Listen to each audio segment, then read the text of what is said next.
Assalamualaikum warahmatullahi wabarakatuh. Perkenalkan, nama saya Nur Fadilah, NIM 21040412017, kelas BC211. Di sini saya akan menjelaskan materi tentang keterampilan dasar dalam ilmu-ilmu sosial.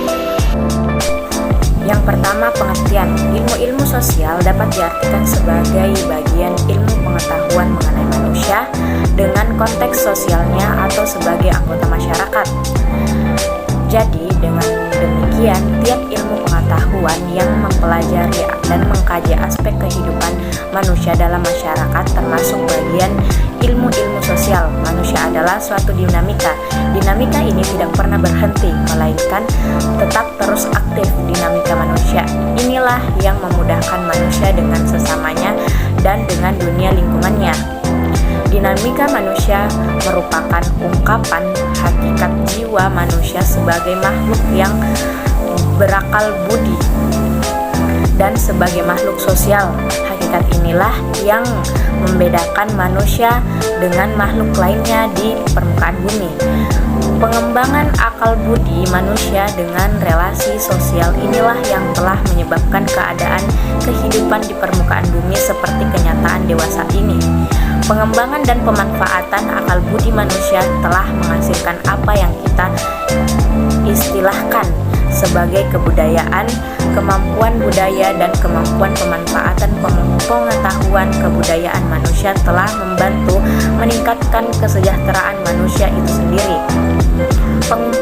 Pengungkapan budaya dalam bentuk benda materi dan non-materi telah mengembangkan kehidupan kelompok manusia menjadi kelompok sosial yang luas. Bahasa yang merupakan salah satu aspek kebudayaan telah lebih mengembangkan akal budi manusia dalam mengungkapkan buah pikiran dan perasaannya sehingga lebih memperlancar pemanfaatan segala sumber daya yang ada di sekitarnya. Bahasa menjadi dasar pendorong terungkapnya pikiran dan perasaan manusia yang menghasilkan ilmu pengetahuan. Setiap disiplin ilmu memiliki struktur. Menurut Jerome S. Brenner, Sumatmadja 1997, struktur ilmu menyangkut saling berhubungan antara ide-ide dasar dari disiplin ilmu yang bersangkutan. Ia memiliki dua dimensi, yaitu dimensi konsepsional meliputi konsep-konsep tertentu, prinsip-prinsip, generalisasi, pengertian, dan ide-ide yang mendasari disiplin ilmu yang bersangkutan.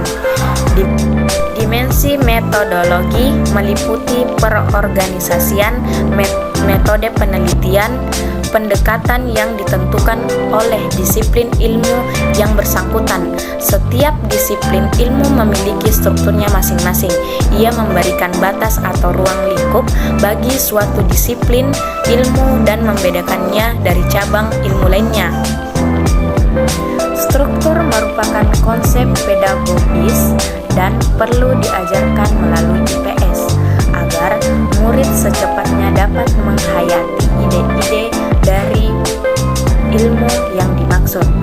Objek setiap kegiatan belajar menurut Brunner adalah melayani atau memenuhi keperluan anak didik yang untuk hari kedepannya. Ada dua cara untuk itu, yaitu satu, pemindahan atau transfer keterampilan melalui kurikulum sekolah sebagai dasar untuk dipakai kelak di dalam masyarakat. Yang kedua, pemindahan atau transfer prinsip-prinsip dan sikap melalui kurikulum sekolah, bukan sekadar memperoleh keterampilan, tetapi untuk mendapatkan ide-ide dasar dan ide-ide umum yang dapat diprogramkan sebagai dasar menangani masalah masyarakat. Tipe transfer yang kedua tersebut merupakan ciri proses pendidikan massa melalui IPS. Syarat untuk itu antara lain penguasaan struktur ilmu-ilmu yang hendak dihayati. Hal tersebut diperlukan anak agar anak didik menerapkan ide-ide yang telah dihayatinya kepada situasi baru yang dihadapi. Makin mendasar ide-ide yang dimiliki itu, makin besar kemungkinan penerapannya kepada masalah yang lebih luas. Ide kepada penguasaan struktur itu berdasarkan proposisi berikut. Yang pertama, apa saja yang diajarkan kepada saja, tentang umur mana saja. Dua, sebagian besar dari belajar dengan efektif berupa belajar menentukan discover learning, sebab dengan itu akan dapat satu, meningkatkan lebih baik mentransfer hasil belajar kepada masalah dan subjek lain. Ketiga, mengembangkan kepercayaan kepada diri sendiri, self confident, melalui kekuatan sendiri. Yang ketiga, proses belajar adalah sama pada setiap tingkat umur. Yang keempat, kurikulum harus berdasarkan struktur disiplin ilmu Jerome S. Brunner. Bagian B, kemampuan atau keterampilan dalam ilmu-ilmu sosial. Yang pertama, kemampuan keterampilan dalam ilmu geografi. Sebelum kita membicarakan keterampilan dasar ilmu geografi, perlu diketahui pengertian hakikat, ruang lingkup, objek studi, dan ilmu geografi. Banyak pengertian geografi yang dikemukakan oleh ahli geografi terdahulu. Geography is that character discipline that seeks to describe and interpret the character from place of the crack as the work of man. Beliau menekan kepada karakter variabel dari suatu tempat ke tempat lainnya sebagai dunia tempat kehidupan manusia. Dalam hal ini, geografi sebagai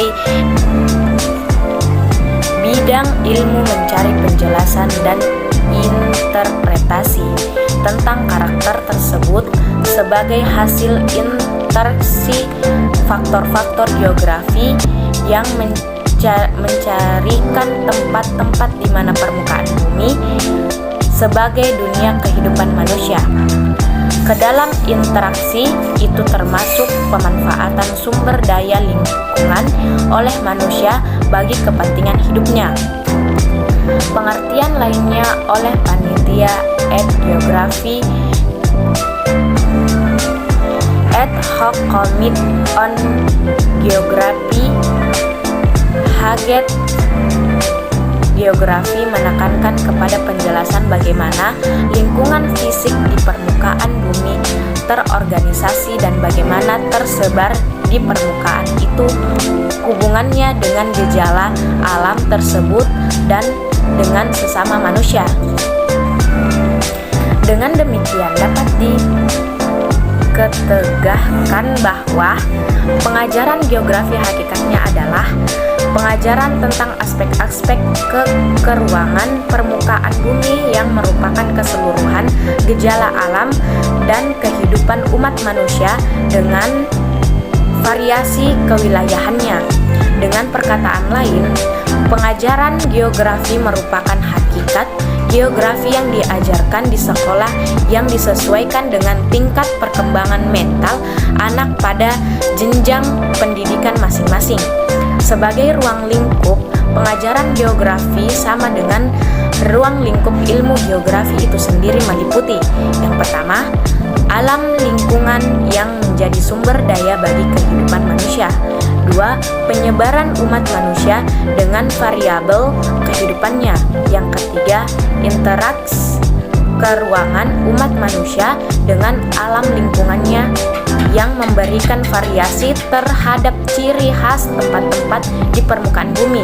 Yang keempat, kesatuan regional yang merupakan perpaduan antara adat, pencairan, dan budaya